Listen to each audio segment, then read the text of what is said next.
Here are 4 things that are blocking your prayers. This is a profound subject that touches the heart of faith and often causes a great deal of misunderstanding or frustration. From a theological perspective based on biblical texts, the absence of answered prayers is not necessarily a sign of God's silence, but can be linked to several specific factors. Here is an analysis of the 4 main reasons often cited that block your prayers. This is a profound subject that touches the heart of faith and often leads to much misunderstanding or frustration. From a theological perspective based on biblical texts, the absence of answered prayers is not necessarily a sign of God's silence, but can be linked to several specific factors.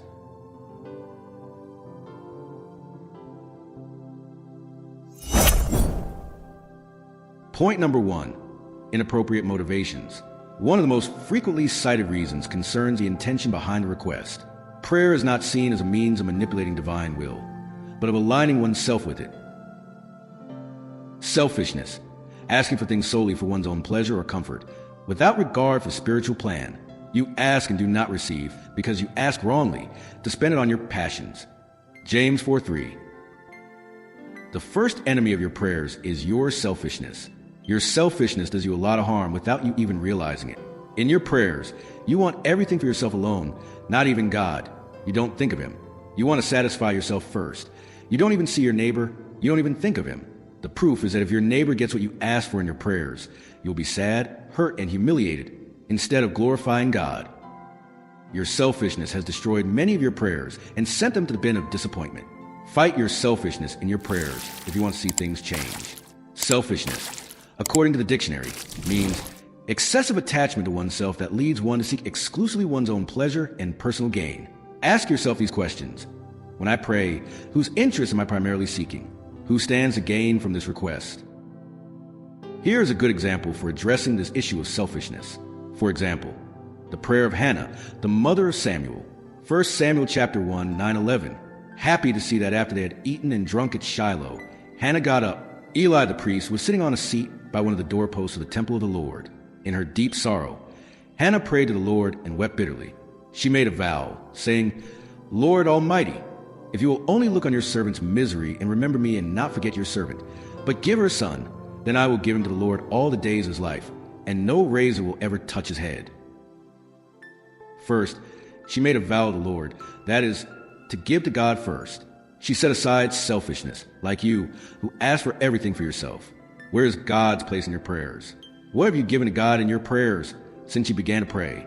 But Hannah said to God, when you give me this child, I will offer you the same child. And it was not long in coming. 1 Samuel chapter 1, 20. In the course of the year, Hannah conceived and gave birth to a son, whom she named Samuel, saying, because I asked the Lord for him. Her husband Elkanah went up with all his household to offer the annual sacrifice to the Lord and fulfill his vow. But Hannah did not go up. She said to her husband, when the child is weaned, I will bring him, so that he may be presented before the Lord and remain there forever. Elkanah, her husband, said to her, do what seems best to you. Wait until you have weaned him. May the Lord fulfill his word. So the woman stayed and nursed her son until she weaned him. When she had weaned him, she brought him up with her, along with 3 bulls, an ephah of flour, and a skin of wine. She brought him to the house of the Lord at Shiloh, while the child was still very young. They slaughtered the bulls and brought the child to Eli. Hannah said, my Lord, forgive me. As surely as you live, my Lord, I am the woman who stood here beside you praying to the Lord. I prayed for this child, and the Lord has granted my prayer. Therefore I will give him to the Lord. He will be given to the Lord all his days. And they worshiped there before the Lord.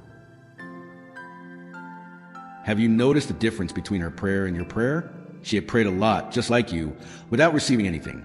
But the day she said to God, I will give you what you give me, her heaven opened and the child came. She took the child and went to give him to God, just as she had promised. You remember what God did in your lives. Yet you didn't glorify him.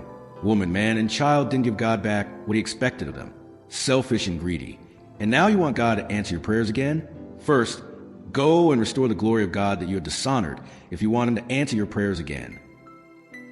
Here is what God does for those who return the favor. 1 Samuel 2, 20-21. Eli blessed Elkanah and his wife, saying, may the Lord grant you children by this woman in place of the one she has given to the Lord. Then they returned home. When the Lord visited Hannah, she conceived and gave birth to 3 sons and 2 daughters. And the boy Samuel grew up in the presence of the Lord. Have you noticed that by giving God his first blessing as a first fruits, God subsequently gave him 5 children, 3 boys and 2 girls? Do you know why God gave you only 1 child after your prayers? Only 1 job after your prayers? Only 1 miracle? Only 1 blessing that stopped? It is because of your selfishness. It is because God had not received the glory that was due to him. Your selfishness has blocked the flow of grace that has stopped everything.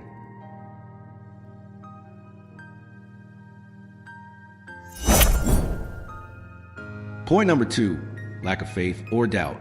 The Bible emphasizes a disposition of the heart at the time of prayer. Doubt is often described as an obstacle to receiving the promises.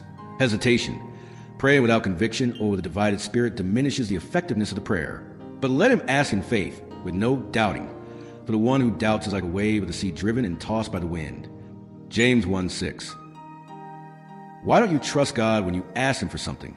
You readily believe that God created the ocean and the sky, yet you doubt he can solve your small, insignificant problem. What kind of paradox does your faith express? You believe that God created man, but you don't believe he can heal man.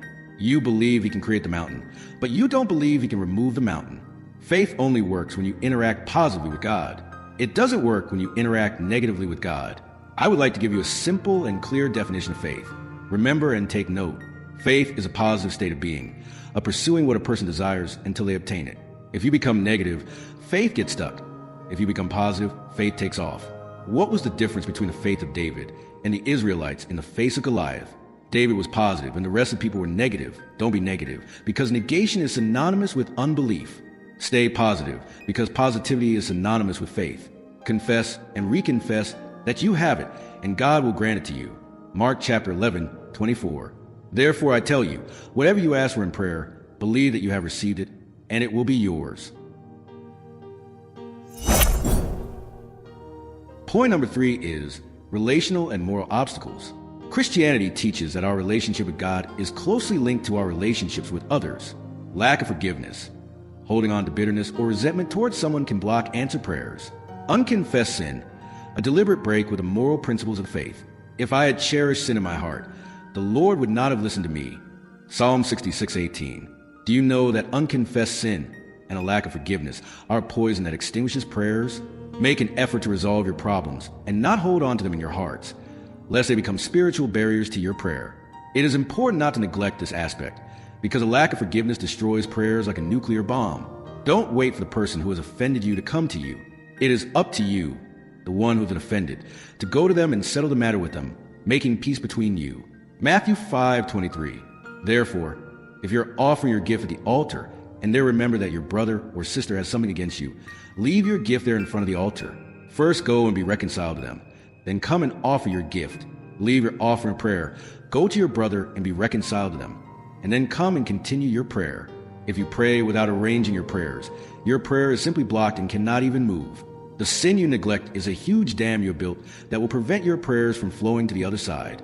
Arrange your life. Cleanse yourself of sin to allow your prayers to flow. Do not hold them back because of your sins, which have erected a beaver dam on the river of prayers, which must flow to the throne of God. Point number 4 is a matter of timing and divine will.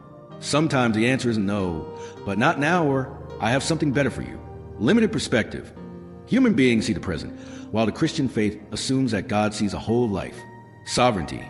A request may be refused because it will be harmful to the person in the long run, even if it seems good in the moment. Do you feel like your prayer is God's remote control in your hands? Think again. Your prayer isn't a remote control that will force God to do what you ask for. And if it doesn't happen, you'll start blaming him so he can quickly grant your request. No one holds a remote control. Only God possesses it. And he presses the button when he wants, how he wants. Sometimes he may simply ignore your request until he remembers it again. Genesis 30:22. God remembered Rachel, and he granted her request, and he made her fruitful. Have you been listening carefully? He remembers and he answers, to teach us to respect him and depend on him by demonstrating his greatness towards us. God sometimes refuses to answer our prayers to teach us respect, patience, and determination. He is sovereign and owes nothing to anyone.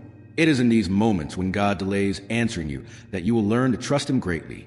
He will remember you and will do everything in his power to satisfy you. Here's a brief summary of common causes. Cause simple explanation. Wrong motives. Praying out of pride or greed. Disobedience. living in contradiction to one's beliefs. Unbelief, not believing that answered prayer is possible. God's timing.